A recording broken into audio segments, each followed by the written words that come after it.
You are now listening to Rodical Thinking with your host, Roderick McDaniel. What's up, everybody? It's your boy Roderick, and we are here at Okashicon on location at the Courtyard Marriott at Pflugerville. And we have been here for a few days, and this will be the very first time we've done an episode of Rodical Thinking on location. This is kind of different for us. So we're in the green room here for all the panelists and guests. Nice. Letting us do this here. I appreciate that. And we are going to bring in our guest. Not going to be a lot of introduction for this guy. We have known him for a while. And if you followed our YouTube channel, you've seen him on there.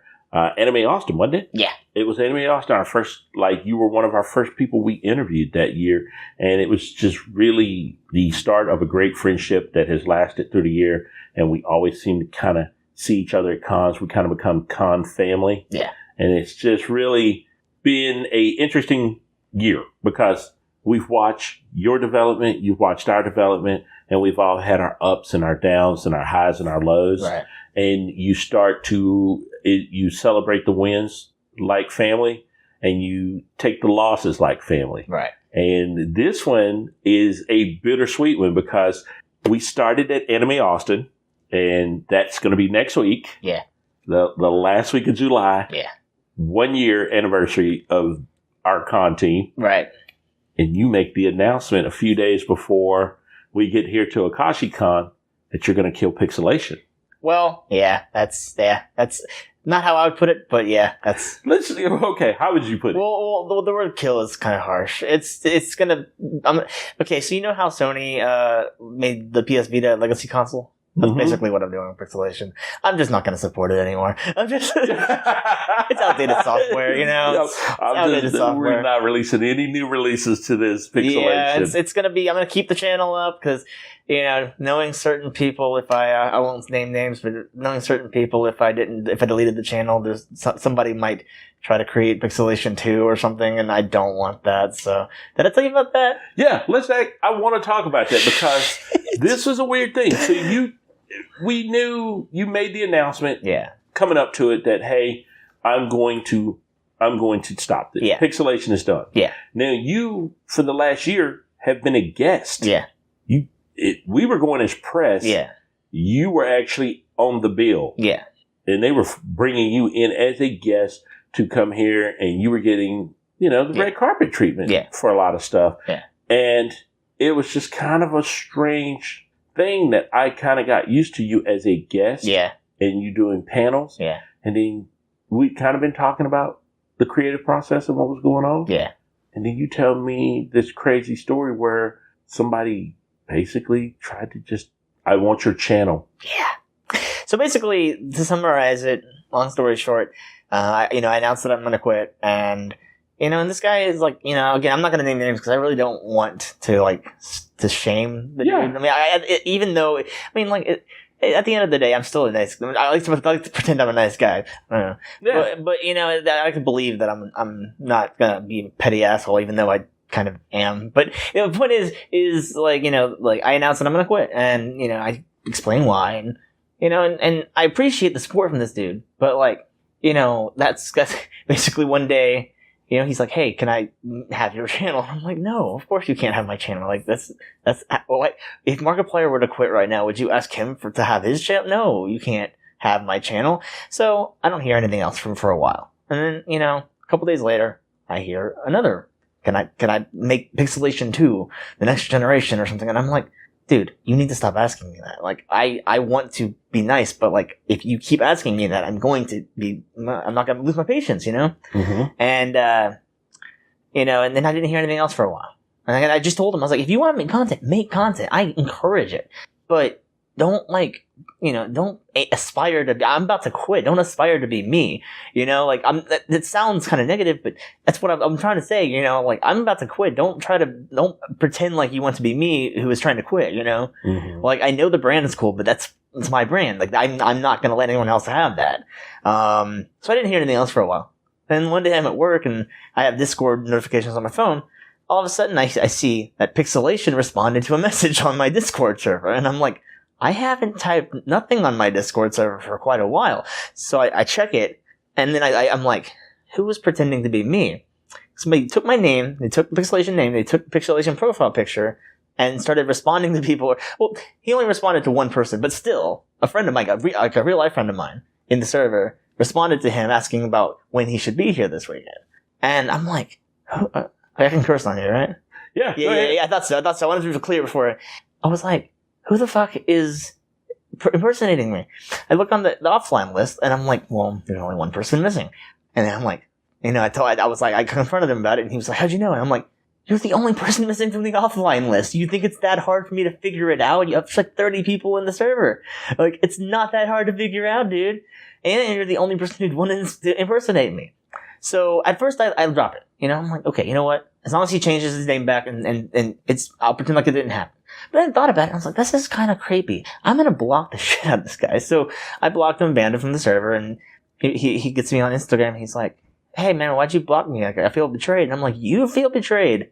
You feel betrayed. You just stole my identity. Yeah, you basically stole my identity and tried to pass yourself off as me. That's creepy as shit, dude. I was like, I appreciate the support up until now, but you need to know, I don't feel comfortable talking to you right now. And so, I didn't hear anything for a week. And then the other day, I hear from another account from him. I guess either he created another account to message me or he already had another account and he used it. I can't tell, but either one, it's a little bit creepy. And he asked me to unblock him and unban him, and that I was the one taking this too far. And I'm like, I'm not gonna actually unban you now. I mean, you're blaming me. That's not good. That's not good. Yeah. That's not good. So I ignored the message request, and I haven't heard from him since. And it kind of worried me a little bit because he was supposed to be here, and he was like, I really don't feel like getting shot or stabbed or hit or anything. I plan on surviving past this weekend. I don't want this fool running up on me while I'm in the middle of the panel. Yeah. So, but so far it's been great. I honestly I doubted anything would happen, but anxiety fucking sucks. And, overthinking, when you think something's going to happen, all of a sudden all the possible scenarios in your head, even if they're anime-like and they don't actually have any probability of happening, go off in your head and make you fucking scared as shit, But it didn't help that I was like, we follow each other's social media channels, and I was in some of your rooms on Facebook, and I was watching your friends that were like, I'm not comfortable. Yeah. Like, when your friends are saying this to you, it's not helping your anxiety level. Yeah, no. Like, I know you care about me, but you're really putting me in a weird place right now. Like, I'm not going to go get a taser, Like, I don't want you going to this con. It's kind of creepy that somebody, know it is. It's like, I thoroughly appreciate all of the support, that makes me feel so good. People are worried about me, but it's like, it's not helping my anxiety at all. It's one of those things where it's like, it's kind of like, okay, so this has happened, that like, if you imagined like something horrible happening in the vicinity and like you imagine yourself being more heroic than you actually would be.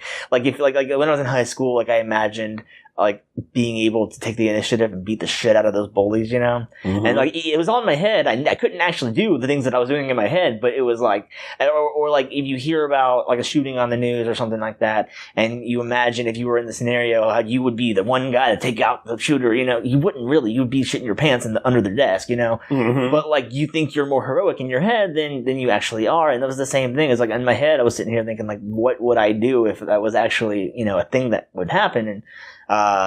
And it just, I every time I realize, okay, you know what, you are overthinking this. It is going to be an awesome con. It's going to be fine. And so far, that's right, it has been a good con. Realism really takes over, so. But let's talk about this. Okay. Because, man, one of the things that you and I were at CTX. Yeah. And it was the first time that in a year that I didn't go to a con as press. We were actually working as staff. Yeah. And so we were in guest relations. Yeah. And you were there. Yeah. And when you came into the green room and there, we were just kind of hanging out. And we started having this conversation. Yeah. The seeds were forming for this conversation. In that very, like, everybody had left the room and it was you, me, and Zane. Yeah. And it was just like... And honestly speaking, like, it's kind of a mixed bag between that conversation and one that I had with Josh from Zeros to Heroes that kind of helped me make this decision. So, because, like, I'm not blaming y'all or anything because I'm happy with this decision, but, like, it was one of those things where I kind of, after that conversation, I kind of thought about it and I was like, like, we'll get into that, but like, you know, it was kind of one of those things where I had to think about, well, what do I really want to do, you know? So that helped me a lot. So thanks. Yeah, no, man. I was glad we could have it. It changed the whole scope of everything for that weekend for me, because I was like, that's the realest conversation James and I have ever had. Yeah. Part of the problem, let's just say, you're what I call a hyper creative. Yeah. And that's not an insult. Yeah. I'm a hyper creative. Yeah. And hyper creatives are people that are like, we just create a lot of content. Yeah. So whether it's through streaming or YouTube or podcasting, game critiques, anime critiques, writing, we're always constantly creating. Yeah. And I went through what you went through. A lot of my friends that are musicians and entertainers have gone through what you've gone through. We all deal with it differently. Yeah. But you had a very unique situation, because sometimes I would do comedy. Yeah. And then I'm going to take a break from comedy to go work on writing this. Yeah. You were doing it all at one time. Yeah. Which is a recipe to burn out. Yeah. It's definitely self-sabotage. It's one of those things where I just, like, I have a lot of free time. You know, I mean, like, my social life mostly stems from times like this. You know, I moved to Austin. Well, right out of college, you know, I moved to Midland, and I didn't really have any friends up there. I had like one or two friends, and then I got out of there as soon as possible, because, like, legitimately, who in their right mind in their 20s would live in Midland? I mean, I'm not saying, if you live in Midland and you're in your 20s and you're listening to this, you know, nothing wrong with you, but, you know, what's wrong with you?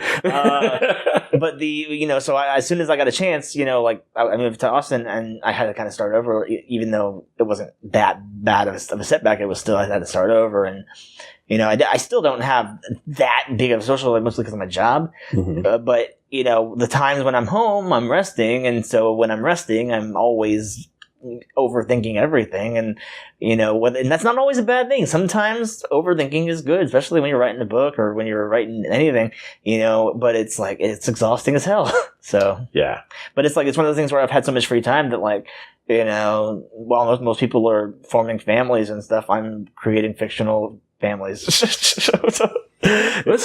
Yeah, and that's the thing, man, because, you know, we deal in this universe, in geek culture, the whole thing is based around our love for fictional characters, fictional universes. We live in that. Yeah. We breathe it, we eat it, we watch it. It is a full-time job for some of us, these fictional universes. Right.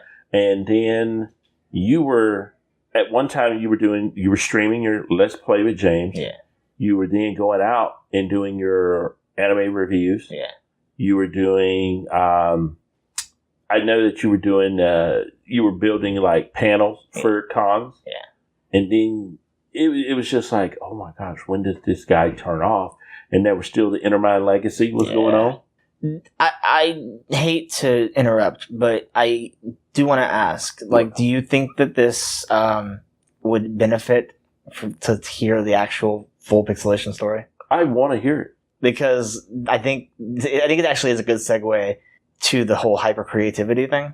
I wanted that from you. I wanted to know. Okay, I was actually kind of prepared for that, so I'm glad that I spoke up. So really, I might have mentioned this before, and tell me if I have. I don't know. Pixcelation actually started as a media outlet. Like, I created a media outlet when I was a sophomore in college. Because I had just I was on the heels of taking a class where I would, at Baylor, where I would, because I would write a report for the arts and entertainment beat, for the newspaper, the Lariat. Mm-hmm. And that was so fun for me because that was my ideal beat. You know, I love entertainment. I started becoming a journalist because I wanted to do some kind of entertainment journalism. Mm-hmm. And so, you know, by the look of the draw, I got assigned arts and entertainment. I was super happy. It was fun. And I didn't get the job at the end of the semester. Like, that was what it was. It was like a class experience. And then afterwards you can apply to work there and actually earn money. Yeah. You know? But I didn't get that. I can't remember the reason. It just didn't happen. And so I thought, okay, well, if I can't do it for them, why not make my own blog, do something, you know? So I kind of, when before that I was already doing like a solo blog because of another class. So I kind of started doing like update like current events in like anime and gaming and movies and stuff, like reviews mostly, and then I had some friends kind of collaborate to it, and then I thought, why don't I just like take my friends and like let's do what IGN did, let's do what GameSpot did, and let's just start from grassroots and see where it goes, and thought, after thinking of names, we thought, okay, Pixcelation Entertainment, and that was in 2013. It was in March 2013. And it was so cool because, first we started off on the WordPress.com domain, and, it was cool while it lasted. But then, I got more and more people involved, and it became so much bigger than I could have possibly imagined. But, I mean, it wasn't huge, but it was big compared to, for a college kid, big, and, it got to the point where eventually we justified the idea of, there's a hosting, website that offered a special deal where if we paid $20 for the first year, we could get unlimited data, unlimited bandwidth, all that shit, And so we're like, hell yeah, let's do that, So we upgraded to an actual hosting server, pixcelation.com. We had all that. And it worked for a long time, up until the summer of 2015, when, it just didn't feel right. It didn't feel it felt like we were kind of outgrowing it, And, it also had a lot to do with the overthinking, and there was not a lot of people contributing to it anymore. So I just said, maybe it's just time. We lasted, at that point, a little over 2 years, right at 2 years, not a little more. And it was like, okay, maybe this is time to close the doors. So we did. And from there, I worked on kind of like a solo thing and I actually closed it when I first moved to Austin. So this was within the last 2 years, and that was in 2015. And so after that, I kind of did some solo stuff with Let's Plays, and that's kind of where Anime Amber started. And then, come 6 months later, I changed my mind. Wanted to bring Pixcelation back, and for a while we were like, okay, this is gonna work, And then I thought, why not we do a magazine? No, let's not do a magazine. And then I thought, okay, you know what? Screw everything else. I'm just gonna make Pixcelation a solo thing. This was in, this was 2017. This was March, April 2017. And from that point on, up until now, is kind of the solo era, should I say. Yeah. And, so if you look at it last year was the start of, what it became, I went from 70 subscribers to 250 something in the course of a year.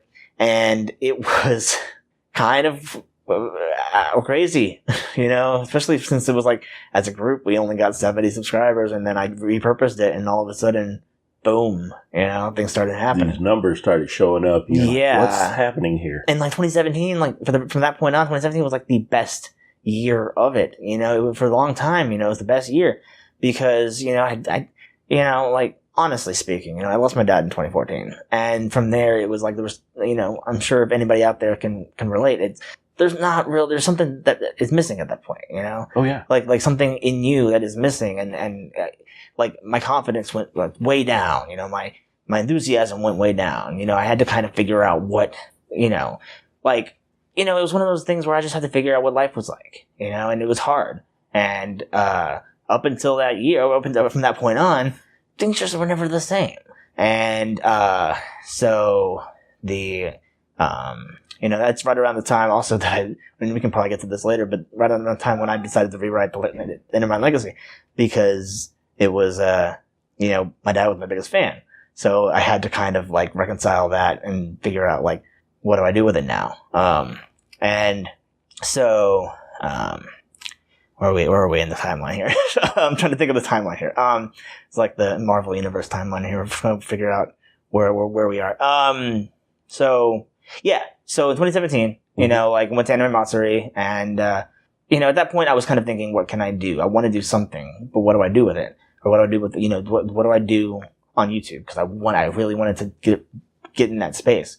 And, Anime Man was there, Akidearist was there, Mr. Connexia was there. And I went to their panel on how to become a YouTuber, and it kind of just sparked something in me. I wanted to do what they did. Mm-hmm. You know, they were huge. Even though I honestly had no idea who they were at the time. I found out about them because I went to Anime Monster. And I even told them that. I was honest with them. I said, you know, I have no idea what you do, who you are. I don't watch your content, but I appreciate you nonetheless because you're doing it. And you're doing something that I want to do. From that point on, obviously, I became fans of theirs, but most of them. I mean, I'm not too into Misty. Like, I don't watch this stuff, but like Anime Man and Akidiris, I watch a lot of their stuff. And, so it's like they were like prime inspirations for me to get to do what I did with Pixcelation. And I'm still fans of theirs, but, you know, when it came to starting it, I just, you know, I want to do that, you know? Mm-hmm. And so, from there, I did it. And you know, 2017, like I said, was the best year for at least the best year in a while. And, then 2018 happened. Okashicon kind of came and went. Mm-hmm. And that was a great con. Like, I had so much fun there. That was, you know, it was so productive. You know, we had like people come in and all the panels were great. And, you know, and I had that kind of, if you go watch the Okashicon vlog, you'll notice, you know, I had that kind of heart to heart with the audience at the end of it, where I was just like, thank you all so much. This has been a great year. And 2018 happened and YouTube started fucking up and my motivation went way down. I got sick right at the start of the year. That didn't help much, but that's been neither here nor there. But after that, I didn't have the spark that I used to have, you know? I kept getting super upset about, I never did it. I hesitate to say it. I never did it primarily for the money. You know, the fact that YouTube prevented us from making money once they changed their policy, you know, with 1,000. Oh, it jacked us all. Yeah, it killed us all. And it's like, I never did it primarily for the money. I mean, I never got a paycheck in the first place from YouTube, so I can't say that I ever did it for the money.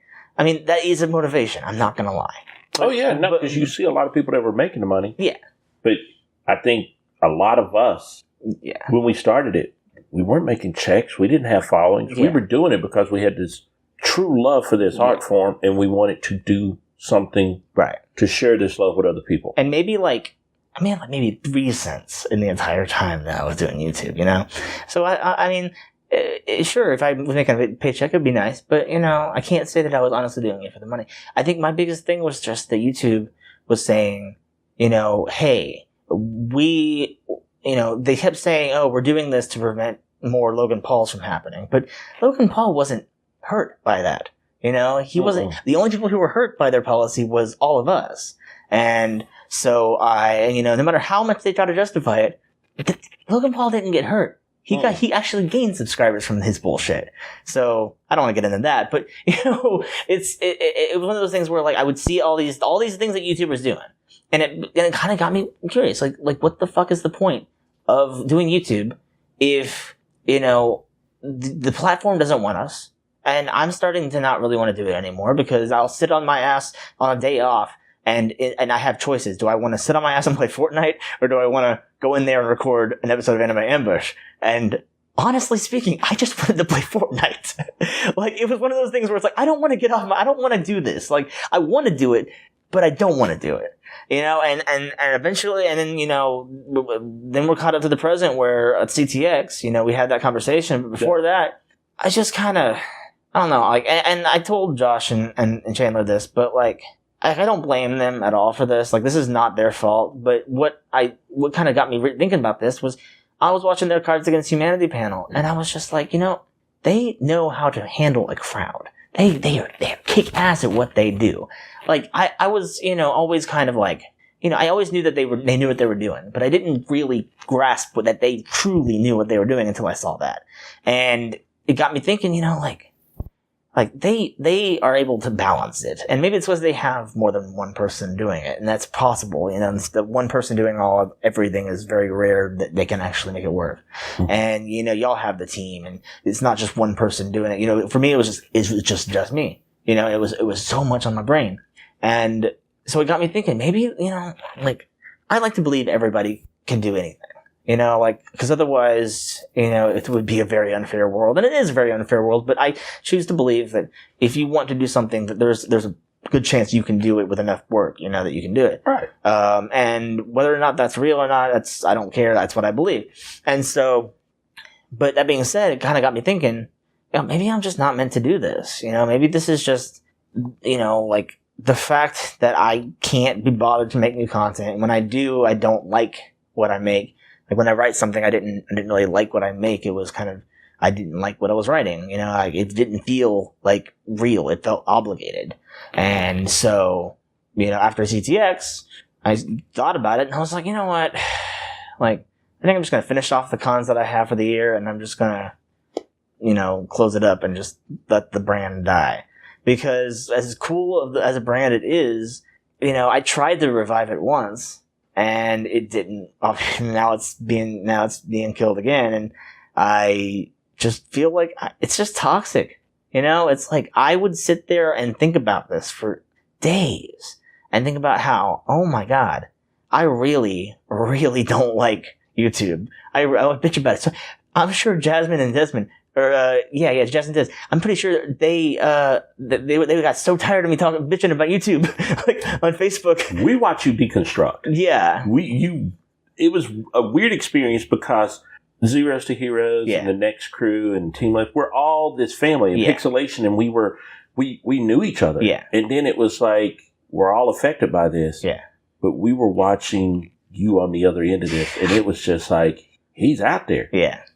You were on the edge. Yeah. It was like when it came out, we were not surprised. when the whole thing came out with YouTube, we were just kind of like, it's just another hoop. Yeah. It just felt like, oh, it's another hoop you're giving us to jump through. Yeah. And it's like I told you, I said, anytime something bad happens to you, you have two options. Yeah. The only thing you can control is how you're going to react to it. Yeah. You can react negatively, or you can react and say, no sweat. Yeah. And it was really one of those things like, I'm not going to sit here and lie. Yeah. I was mad for all of about an hour. Yeah. Now, other people and members on our team probably stayed mad longer than that hour, but that was all I could give it attention for was an hour. Yeah. And I think it came up maybe once or twice, and then I was really done with it. I was just like, it is what it is. Yeah. But man, it was like, I really got to personally watch you and read your content about it. And I was like, there was way more going on than just... Yeah. I think YouTube may have been the match. Yeah. But I think you'd already built up the firewood long before that. Yeah. Well, that's also like, it's one of those things where like, I'm a very impatient person by nature. And that's probably no secret to anybody. And, I've had my mom tell me straight up, like, you need to calm down. You need to, stop being so impatient. Things are going to come when they come. Just let it be. And it's always hard for me to do that, but I know that that's right. It's just kind of like, in practice, it's hard to just let it be, And, so, like, I won't lie, there have been times when I would have people tell me, nothing's going to happen overnight. You got to put work to it.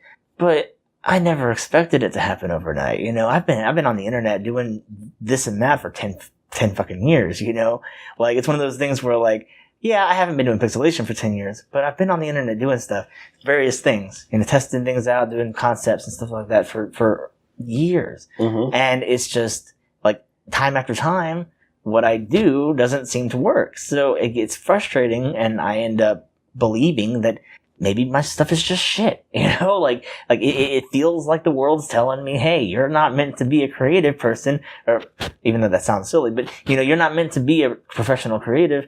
And so as a result, it's hard for me to do it just because I want to do it. I'm going to tell you something. Yeah. And anybody that's a creator is going to hear this and they're going to understand what I'm about to say to you. We are our own worst fucking enemies. Yeah, definitely. We're our worst enemies because there comes a point where it's like, I have 2 albums. Yeah. I have 2 albums in the can. I have 1 album that's on iTunes. Yeah. I recorded 2 albums in 2012, 2013, and we've yet to release them. Damn. They've sat in the can for 5 years. Right. People have heard them. Yeah. Some of my close friends have heard those albums. I had one friend, Reed listened to the album and said, that is the best comedy set you've ever recorded. Right. And I would never release it because I listened to it the first time and I hated it. Yeah. And some of my best materials on that album, and I've never released it. Right. We're our worst critics, bro. Yeah, that's definitely true, especially in my case. And like, for months, and like you said, you watched the Deconstruct, and for months it was one of those things where I kept thinking, okay, I'm gonna quit this time. I'm done. And I was like, you know what? No, if I'm gonna quit this, I told myself this, and I was like, if I'm gonna quit this, if I'm really gonna give up on Pixcelation, I'm gonna do it when I'm not pissed off. I'm going to do it when I'm level-headed. That's great. I'm going to do it because I want to quit and not because I'm just frustrated with how things aren't working. And honestly speaking, that was the best thing I could have done, because when I think about how this is my last con as Pixcelation, I'm okay with it. Like, yeah. You got that zen feeling. You were a different person when I saw you in the lobby the other day. Yeah, it's like, it sucks, but I know that it's not the end for me as a creator. I know that I'm going to keep on making stuff. It's just not going to be anime reviews. It's just, I'm going to go back to just watching anime because I enjoy it. I'm not going to do it because I feel obligated. I'm not going to watch fucking 20 shows a season anymore. I'm boycotting summer anime because fuck that bull. I'm not, that was stressful as hell. I am doing summer anime, and it's the first time that I'm down to like 5, 6 series. Yeah. And it's the greatest feeling in the world. I'm gonna watch shows that I have been putting off. Like, I let my Crunchyroll subscription expire, and just like, I've just said, you know what? As long as I have a Crunchyroll subscription, I'm gonna be pressured to watch all those shows, and I'm not doing that. Yeah. I'm still behind on winter shit. Like, I still have how many shows? I still have like 5 or 6 shows that I have to finish from winter, and I'm like, I'm gonna do that first. Beautiful feeling, man. Yeah, it's like, I'm almost done with catching up on spring stuff. I have. I don't want to get into anime unless you want to get into anime. You want to talk about it? I got I just finished Rodical, and that was amazing. And then Tadakun, I'm almost done with that, and then Persona 5 the animation, and then beyond that, that's basically all I have left for summer, or all I have for spring.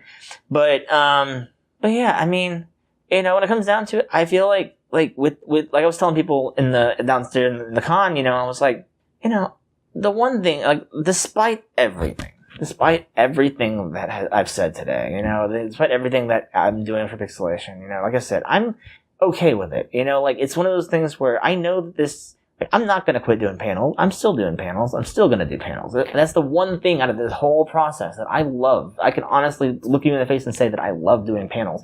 It's so fun to be able to just talk about things you like to do. And it's like the best part of YouTube without YouTube. It really is. It's like, and plus you don't have to worry about weekly content. You can go to 2 or 3 cons a year, and that's fine. I can go to CTX, I can go to Okashi, I can go to Anime Offset, I can go to Ikicon, whatever. And that's it. I don't have to worry about weekly content. I don't gotta worry about, I'm not making money doing it yet, but it's like, that's okay, because I love cons, It's awesome. And it's one of those things where I'm gonna keep doing that because I like doing it. I'm just not gonna do it as a YouTuber. So, what got me when we talked, there were a lot of similarities in our life. I lost my dad in 2014. Yeah. April 2nd, 2014, he lost his battle to cancer. Right. And you're right. Something you don't think about. Yeah. Like, my mom was still alive, but there was a part of me that felt like an orphan. Yeah. And it was so hard to describe to people. Yeah. Unless they had lost a parent. And I'm 47 years old now, and I still miss him so much. But I told my brother, it was a weird dynamic. When he passed, we went through the funeral, and I just remember 3 days after the funeral, just looking at my baby brother and going, I'm done with stand-up comedy. Yeah. Because my dad was my biggest fan. Yeah. And him and my mom came to see me one time when I did my first major showcase. Yeah. And it was just so cool that my parents got to see this, and he just kept, you're going to do real big one day. And it was neat. It was just his greatest feeling that my dad, who got me into comedy because of his Richard Pryor and Red Fox records, saw me do this and loved my material. Right. And when he passed, I was just like, I don't want to do it. I'm done. Yeah. And my brother looked at me, and not even flinching, he just looked at me and said, you're full of shit, but go ahead and take your break. Yeah. And I was so mad. I was like, no, I mean this. I'm done. No, you're full of shit, but take a break. I wholeheartedly recommend you do it. Yeah. And that happened. I was in my 40s before I learned to take a break. Yeah. And sometimes the best thing to do is to put the toys down, put them in the toy box, and go do something else. Right. And I never thought about that process. Yeah. Because after that process, I came back to comedy kind of timidly. Yeah. I did some shows and picked up and went on the road, but it wasn't like, I don't feel I have to go do this every week. Yeah. And because of that, this next part of the life opened up and we started the podcast. Yeah. And, you know, that's another thing is that like when he died, like it was the fall semester of my senior year, you know, I was in that transitional period where like the next year, like, you know, he died in October of 2014 and I graduated in May 2015. So, you know, I was just a few months away from graduating. And then I graduated and I just took the first job that came across my lap, which was in Midland. And it was like, it was a hard year. You know, it was like the hardest year I think I've ever had. And, you know, like I'm 25 and that was ridiculous. And like I said earlier, you know, like moving on to like the Intermine Legacy, you know, like I published the first book. It is available via Amazon. It is utter shit, by the way. I mean, I'm that's objectively speaking, it's terrible, especially compared to what I have now.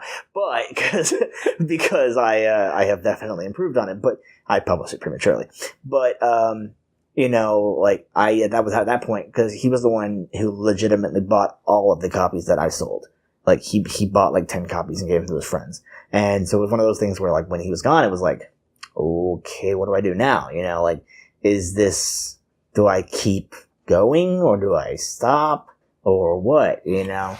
And, you know, I made the decision, I'm just going to rewrite it. And that was in early 2015. And I still haven't gotten much progress done on it. But that's just because I'm never okay with what I've written. That's the thing. It's like, it's become a thing where I'm like, I'll write something. And I got really far this most recent time because I just said, screw Facebook, screw Twitter, screw Instagram. I'm logging off all of it. And I'm just going to write. And I did. I got 7 chapters in. And who knows what's going to happen to that. It might turn into something. It might not. But the point is that, you know, that rewrite has been going on for 2018, 3 years now. Yeah. And it's like, it's one of those things where it's like, I know, and this is something that I think it's taken me a while to admit it, but I know I have, and it's going to sound pretentious too. I know I have something worth telling. I have a story worth telling. Like I'm firm on that. Yeah. I've spent so many years in this universe that I firmly believe this is a story worth telling. It's just a matter of like what way to tell it, you know, when to tell it. You know, those are all factors that go into that kind of thing. And, you know, I just kind of, well, yeah. I'm trying to think of there was something that had to like conclude that thought, but I don't even know what it is. Like I want to write it, and I think that's what I'm going to spend my time. You know, this imaginary free time that I think I'm going to have after I stop doing pixelation is going to be spent kind of figuring out the answers to those questions. So let's talk about that because I mean, this is the last con. Yeah. Are you going to go to Anime Austin as a fan? No, I'm going to be a panelist at Anime Austin just for doing one panel, but the only reason for that is because they couldn't reschedule my second one. But cause originally they were going to have me do one on Friday, one on Saturday, but I'm only going to get to go on Friday, maybe a little bit Saturday morning, but mostly Friday because I'm off and I have to work Saturday with Sunday. But wow. But the you know, it's like I'm still, you know, like I said before, you know, this may be the last con is Pixcelation, but I am still going to go to cons as a panelist. I'm still going to do, is it basically on the con front, nothing's going to change. The only difference is instead of saying, hey guys, I'm Pixcelation, I'm going to say, hey guys, I'm some dude who likes anime.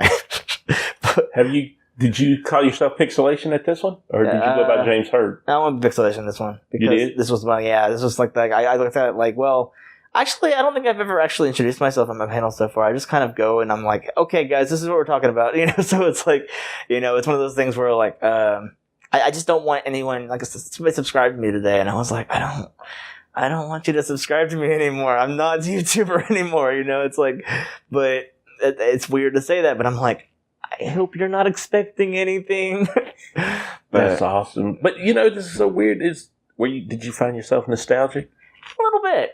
You know, and it's like I have this little board here that I got everybody to sign. Yeah. You know, and you know it's it's the end of an era, you know. But that, like, I was gonna write that on there, but then, you know, my friend was saying that sounds kind of sad, and I was like, really? I don't think it does. I mean, I think it's the end of an era, but the start of a new one. You know, it's like it's the idea that, yeah, I'm not doing anime YouTube anymore, but you know what?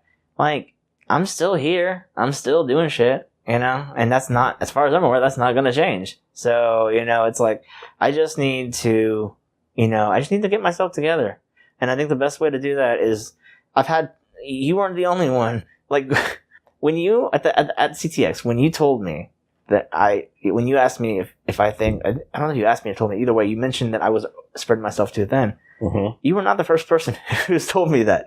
It has been, I have friends who have been like, dude, you need to stop. Like, and so for years. And, you know, I never understood what that meant. And I guess that's what it's all leading to, is me saying, you know what, I need to stop. It's a lesson we all got to learn around. Yeah. I could tell it to you all day, but it doesn't make a difference until you feel it in the pit of your soul. Yeah. That people would say, you could do 7 things kind of okay, or you can do 3 things really good, or you could do 1 thing really fucking amazing. Yeah. And I was the guy that was like, I'm going to do 7 different things. And the whole team, we've always been like that. So it'd be like, I was that way as a child. I joined, like in junior high. I'll give you an example. My dad used to drive me crazy. I was like, I'm going to learn to play the drums. Yeah. And so I joined band in junior high, and I'm learning drumming. Yeah. And I do really well in marching band, and then I go to symphony. And I was like, I want to learn to play the timpanis and drum for, you know, a big symphony. Yeah. And I go do that. And then as soon as I was done, I was like, okay, great. That was a great experience. I'm now going to go play football. Yeah. And he was like, for years, you just do this and then you go off and do something else. And you tell me you're going to do this and then you go do something else. And I said, I didn't say I wanted to do that for the rest of my life. Right. I told you I wanted to learn to play the drums. Yeah. And after I learned, I had done what I wanted to do. Right. I wasn't trying to pick a life path in junior high. I just wanted to know how to play the drum. And the ultimate reason I wanted to know how to play the drums is I wanted to start a punk band named Bullwinkle's Illegitimate Son. That was what I had, a punk band name, and I was going to start this band. And I was like, oh, I know how to play the drums. I can go start my band. Oh. And I want to play football because I wanted to see if I could actually be a running back. Yeah. And I ended up being an offensive and defensive lineman. And once I figured it out, I was like, oh, that's great. This is fun. Right. I now want to learn to skateboard. And I just, even into my adulthood, I wanted to do things for the experience. Because at the end of my life, I wasn't going to be one of these people on his deathbed going, I wish I would have. Right. And that's one thing that, like, I've heard a lot from, like, Gary Vaynerchuk. Yeah. Yeah. He's been a huge, kind of, like, I don't agree with everything the man says, but I like a lot of what he says. And, you know, one of the things he always says is, you know, would you rather do what you want to do now or wake up one day and just realize you can't do it anymore? And I hate the thought of that, you know, and I even reflected that, like, I was telling some friends last night about this, and you're gonna whiten your eyes and shake your head because this all goes back to the hyper creativity. I'm writing a screenplay for a TV series or a pilot episode for a TV series, and you know, there's actually like a point in there that I wrote something that when I wrote this a year and a half ago, 2 years ago now, that when at least in the last few days when I went back and looked at it and like read it, it was almost as if I was talking to myself in the future. It was like there was a character who legitimately said, hey, like, you know, would you rather do what you want to do now and wake up one day and realize that you spent your life doing what you want to do, and even if you weren't famous for it or even if you weren't making money for it, or would you rather just quit and just give up? And it kind of made me like, damn it, past James, you know, like, do you really need to rub salt in the wound like that? But you know, it's that's the thing is I think that with my time not doing Pixcelation, you know, I think it's just going to be spent, you know, making stuff, you know, like, this is not a dig at anyone like y'all or Josh or them or anybody out there who does YouTube, like reviews or something like that, you know. I love writing that kind of thing, and I'm not ever going to say that if you do that, you're wrong. But like lately, my thinking has kind of changed where it's concerned, and I've kind of been like, I would much rather spend time making the content that people review than reviewing the other people's content. And I think that's another decision another thing that led into this decision. Yeah. and then that's why I kind of switched over, and I'm like more interested in the idea of making the novels, making the audio dramas, making making things that like, because not everyone can make things, and I feel like I think I actually contradicts what I said earlier. I mean, I used to say everybody can make anything, but it's like not everybody does make anything. Yeah. It's like I think everybody can do anything, but not everyone does. So it's kind of like if you want to make something out of nothing, you can, but will you? And that's and you said that in the room. Yeah. At CTX, I said that to you. It's like, yeah, we all get the same 24 hours. Yeah. What are you going to do with yours? Yeah. So. So that's why I'm kind of I'm more focused on the creative side of just like making things, and and I'm also gonna pick voice acting back up, because it's always been something I wanted to do. Doing the audio dramas, I cast myself as the main villain for the entire run of the first season. Three times we've done the first season, 4 times, I don't even know, but we've done the first season, the first book of Intermine Legacy for like something like 2 or 3 different times, and each time I took the role of the lead villain. Voice acting has been like a thing that I've always wanted to do. Always, and look, and they say that if you want to do something like that and you can't seem to get cast, make the content yourself and put yourself out there and give yourself the opportunities. And I used to tout that. I used to say, I used to be like, yes, let's do that. But then with 2014 and my dad dying, like that kind of mentality went out the window, and I had to kind of relearn that. But like for example, okay, so here's an idea. So where voice acting is concerned, like I don't talk about this much because I'm very, very ashamed of it, but my first ever voice acting experience was an abridged series of The Legend of Zelda: Ocarina of Time, where I straight up just captured with Hypercam 2. I was like 12, 13 years old. I captured the footage with Hypercam 2, the unregistered Hypercam logo in the corner. I played the footage, and I fucking improv'd the entire time. And it's god awful. It's still on YouTube. I go back and I look at it every now and then, and I try to, and I just, when I need a reminder of how far I've truly come, I go back and look at that shit. And I'm like, oh my God, I'm terrible. But and like my aunt, was in it, and she was just humoring me. I knew she was, but she did it. She did the best Antonio Banderas impression and this side of the Mississippi. And it's one of those things where it's like, don't ask me where you can find it, 'cause I'm not going to tell you. But no, that's not it. It's not, my name's not on there. Oh, Reed's trying to find it. Reed's in there doing audio engineering and trying to find it. If you can find it, I will give you a water bottle. What? Oh. No, he's just time checking. But but in reality, it's like that was my first voice acting experience, and it was terrible. And like I think I leave it up just because I can't go back and look at that every now and then. That's awesome, though. And then, I think it was shortly after that I started doing the Intermine Legacy audio drama.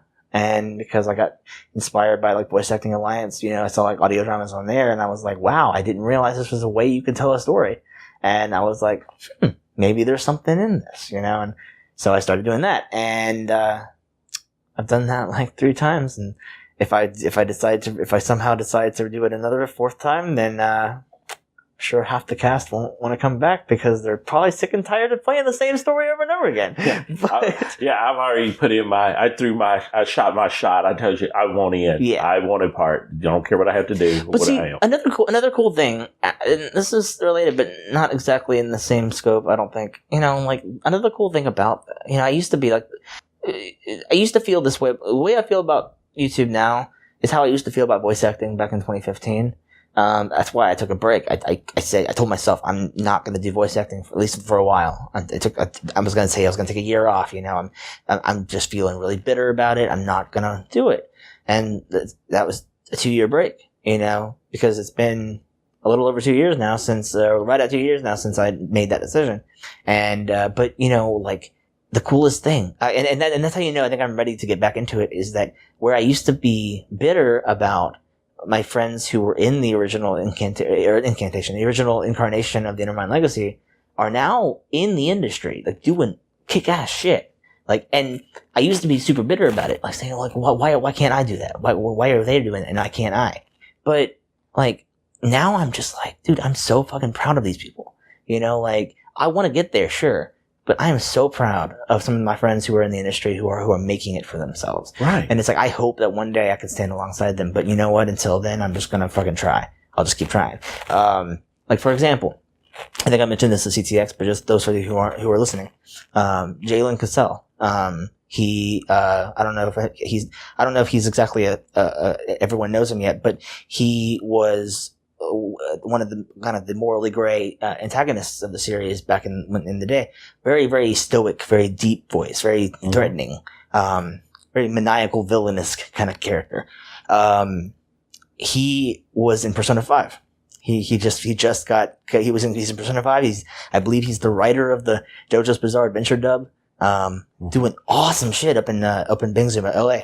And like, you know, every time I see what he's doing next, I'm just like, dude, like he's started with me. Or no, he didn't start with me, you know what I mean? Like, I feel like he started with me. And like, and you know, a lot of other cast members who are in it are now doing awesome shit. And it's like, it's gotten to the point where I'm like, you know what? I think I just have a good taste. I think I have a good taste in actors. I think that if I were to somehow convince someone to let me be a director, I'd be a good casting director because clearly I can pick talent. I mean, clearly because so many of the people who like, now again, by no means am I saying that I'm the reason that they got.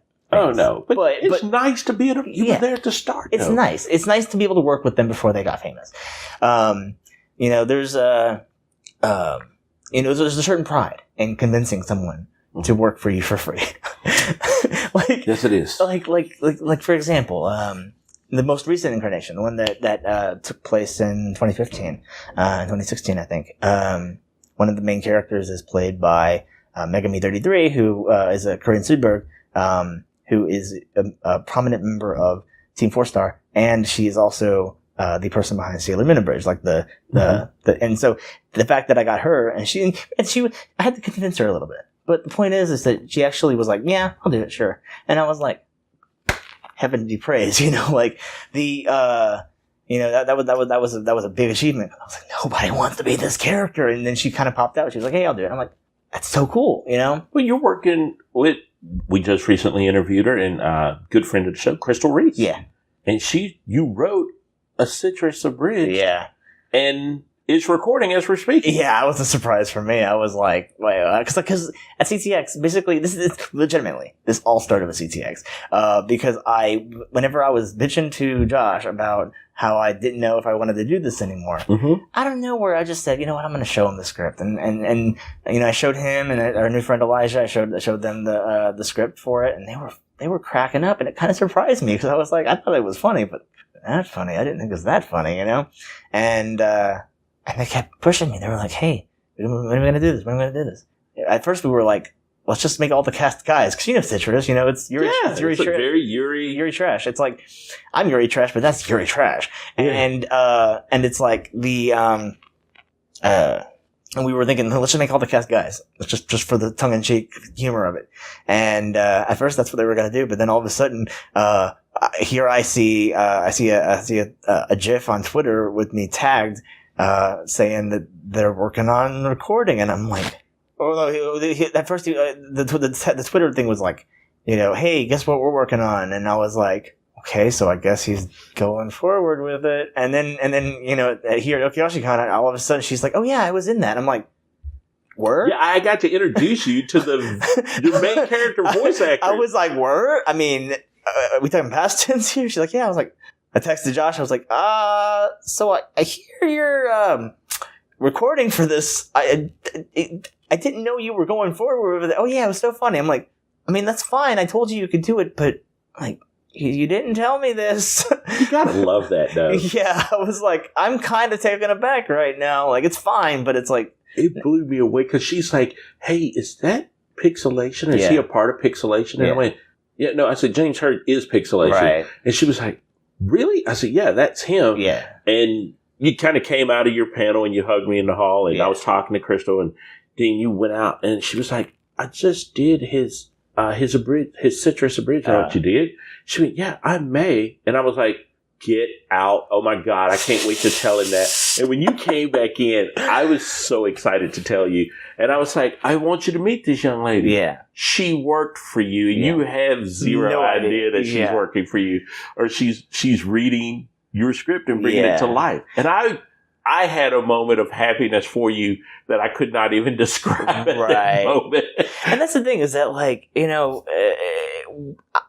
not even like I said, it's not even my first abridged series. It was, it's just been 6 or 7 years since I'd done an abridged series. So it was kind of like, and I'm not really, like, I'm very iffy about the whole process because of the fact that, like, for example, like, Toei does not like Team 4-Star at all. Like, Team 4-Star is doing a good job at, like, branching out and doing more stuff. Like, they're actually in dubs now. Mm-hmm. But, like, whenever Toei, whenever they were, like, when Funimation worked with Team 4-Star to do, like, the Dragon Ball Kai bits and stuff like that, Toei said, don't do it. From what I understand, I could be wrong. Please tell me if I am. But I'm pretty sure that I heard that Toei was like, don't work with them for Dragon Ball. Like, I don't want that. We don't want them in there. Because they did Dragon Ball Z Abridged, and they do not like Dragon Ball Z Abridged. And, like, it's one of those things where I think I remember Team 4-Star being delivered a pink slip at a con one day because Toei was suing them or something like that. And so it's like, it's always kind of been like, if they can get on the shit list of a major studio, like, what can someone else do with another abridged series, And so I was always kind of like, I don't really want to do that, but, it's kind of hard not to make fun of Citrus, so... There's no such thing as bad press. Yeah, true. There's no bad press. Yeah, and, I would say in certain cases there is, but let's not talk about that. Yeah, well, hey, I'll say it like this. Sometimes it's good to be infamous instead of famous. I mean, sometimes you're right. I mean, just say it. In the case of James Gunn, not so much. Y'all hear about that? Yeah, dude, that's been a huge thing.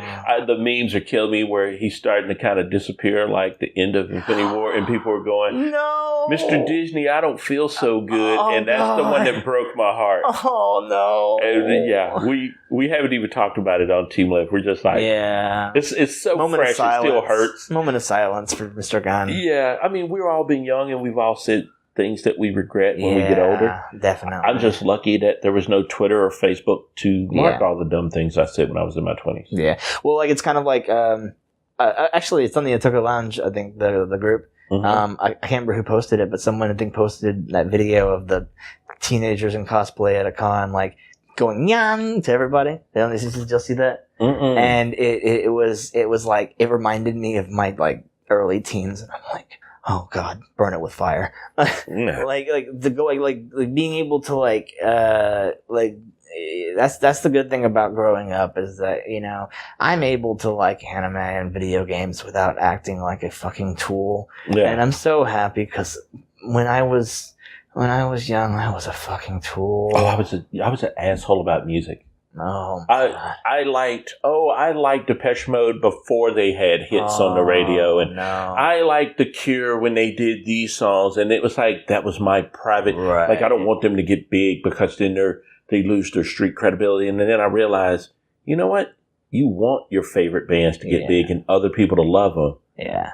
You're an idiot. Yeah. Well, like, and this is just a couple years old, but like, I'm less so now. I'm trying not to do this because this is toxic, but like, I used to be like, oh, I met that voice actor at a con. We're friends on Facebook, and I used to like use that as a point of pride, like as if that meant anything.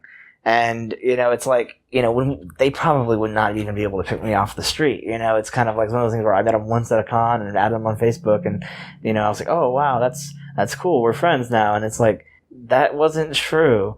Maybe more so now, because I'm actually meeting these people and like befriending them. But like before, it was more like, oh, we met once, we're friends now, And it was kind of a toxic mentality to have, to be honest. But yeah, it was definitely different. I'm gonna ask you a question. This is gonna be the toughest question I'll probably ever ask you for this. Did you ever think it could have just been depression? Did you ever think, maybe this is just depression that I'm suffering from? Yeah, like I don't like the idea of self-diagnosis, but it's possible. It's very possible. But honestly, it could be a mix of things. My dad had, what did he have? He had bipolar depression. Yeah. And, now granted, like, I'm not gonna, this is something that some people might be, like, not one to, like, air out or anything, but I'm just gonna say it. My dad had some issues with drugs. That's just the way it is. That's the facts. And it was probably what led to, what happened to him in some way. And, it's like, I hate that he had to deal with that, but you know what? People deal with it. That's just truth. And I think if it wasn't a biological thing with him, if it was because of that, then maybe I didn't get something from him. But if it was just a legitimate thing, like a legitimate mental illness, then, it's possible it was passed down. But, all I have to do is make sure I don't let it own me. So.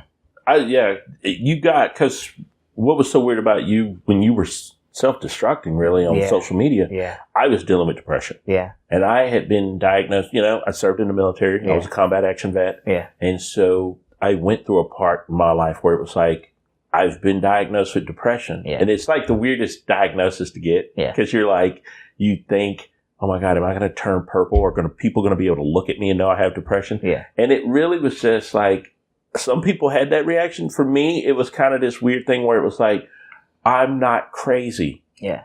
I knew I felt these feelings for a reason. Yeah.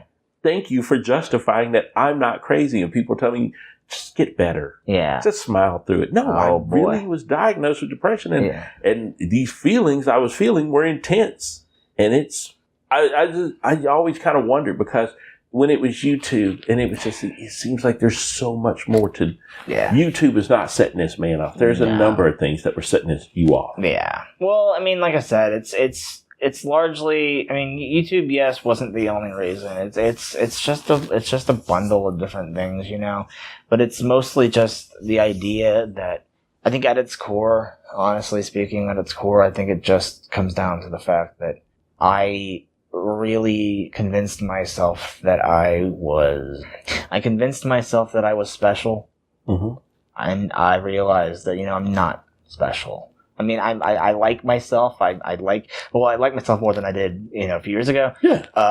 I like what I do. I'm content with what I do. I'm, sometimes it sucks, but then again, that's life. When it comes down to it, I think that it goes down to the idea that you will always like the things that you do more than everybody else. No one will ever like the things that you make that more than you like them. And nobody will ever hate them more than you do. True.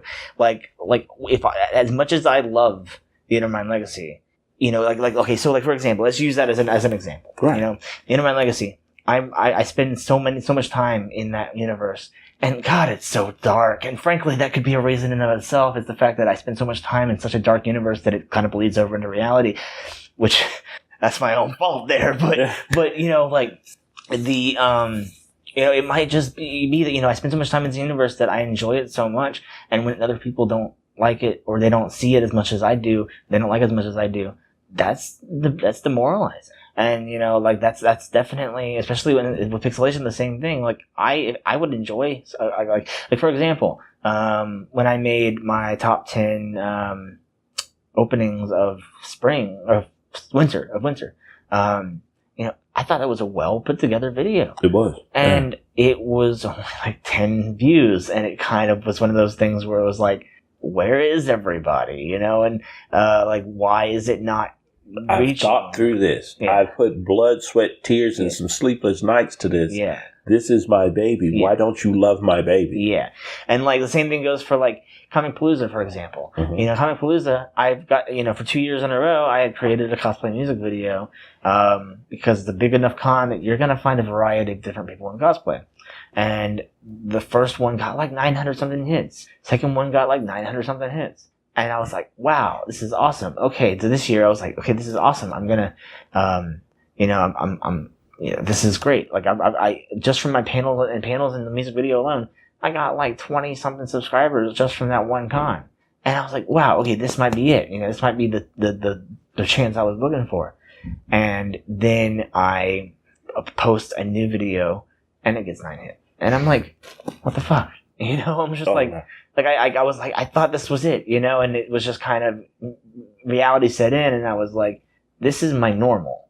Like that 900 hit video, that was the special, that was the exception, and the reality set in that that's not normal, that's not every day, and so long story short, it's just like you will never no matter how much you love your babies, you won't. Nobody else will love them as much as you do. It goes with real life parenting and with fictional characters that you physically kill. No, man, it's definitely something different. I appreciate you just taking the time out to talk about this, because this is tough. Yeah, and it was kind of bittersweet because it was so weird for me to think we came into this thing together. And one of those groups, when I go to Anime Austin next week, is not going to be there with me. It's going to be a weird feeling. It's actually, Anime Austin is going to be a weird feeling because almost none of those media groups we went to with in 2017, we're the only one that's going to be there in 2018. Well, I mean, I'm going to be there. You'll be there, but you'll be James Hurd's going to be there. And we will harass James Hurd and hang out with James Hurd and tell jokes with James. But it's just kind of weird. It's like when I always looked at it, I always wanted to see, Zeros to Heroes and next crew and there's Pixcelation and all the cousins are here. But it's weird seeing that name disappear. When you said it, I got a little, I think it made us all think about it because, we do this and it's out of love. We're not getting big. We're not getting rich doing this. It is a certain amount of love to it. Yeah. And I'd be lying at the end of the day if I told you I don't want to be a content creator 24/7. Yeah. I want this to be my job. Yeah. But reality is reality. I kind of gotten addicted to eating and paying car notes. And that's the thing is that because you need, and that's one thing that I would tell anybody out there who's actually, still doing this. And it's like, that's the thing. You gotta analyze it. Do you love this? And I looked at it and I was like, I really don't. At least not anymore. I used to, but I don't anymore. I fell out of love with content creation. It's like it's one of the things where I just realized, I would much rather spend my time, and it also helped me realize because during that social media break, whenever I wrote the 6 or 7 chapters of the Intermine Legacy that I wrote, I had a lot of fun doing that. I realized, wow, I still love doing this, and I was like, something needs to be said when you can take time to do that. But the idea of making videos is such a chore to you, and it's like, I just realized I just wasn't into it as much as I used to be. No, walking away for that 10 weeks. Yeah. I thought about, if I'm being honest, I probably thought about ending it. And when I say it, me, twice during that 11-week break from the podcast. And I just remember just kind of being there and just looking back over it and having to ask those questions. Yeah. What do I really want? Yeah. And it was just like, at the end of the day, even when I was coming near the end of it, I was like, one day hanging out with Reed, I think we were on the PS4 and we were in a group chat, and I pitched an idea for a show to him. Yeah. And I couldn't believe that came out of my mouth. I said it before I even thought about it. Yeah. I pitched this idea, and it was just kind of a weird place to be where it's like, I'm going to probably quit Team Lift if I don't kill myself. Right. I'm going to quit this podcast. And then it's like, no, I just pitched this new idea. Right. And Rodical thinking was that idea. Right. And it's just kind of giving me a time where I don't have to watch 20 anime. Yeah. And then write content about it. Yeah. Or do a wrap-up show of the season. Yeah. And keep up with it. I think sometimes when you realize I'm not doing this for love. Yeah. I'm now doing this because I have this obligation. Yeah. And we're not getting paid. Yeah, you're going to burn out, but Rodical thinking does not make me money. I just love talking to people and connecting. Yeah. And so far, it seems like it's going pretty well. I mean, 5 episodes, or 4, is it the 5th episode? Or is this will actually, we're pretty deep. That's actually what's so weird. The 5th one hit, what is this, Saturday? So the 5th one came out Friday. Yeah. And the 6th one will be coming out in a few days. Yeah. And we got shows in the can. It's a weird feeling. I've kind of come back, and I've come back as a beast. I've got way more shows in the can than there are shows that have aired. That is the greatest feeling in the world. Yeah, that's one thing I was trying to do with Anime Ambush, but it just didn't work out. Yeah. But what my point being was going to be like, well, I mean, probably this is at least 10, right? Oh yeah. Yeah. So that's but what I'm trying to say is, I mean, you're doing pretty good if you got James Hurd on like the 10th episode, man. That's pretty great. I'll be able to say I remember when. Yeah, man, you're gonna remember when that Stephen King level author was on your humble lowly podcast. I'm sure.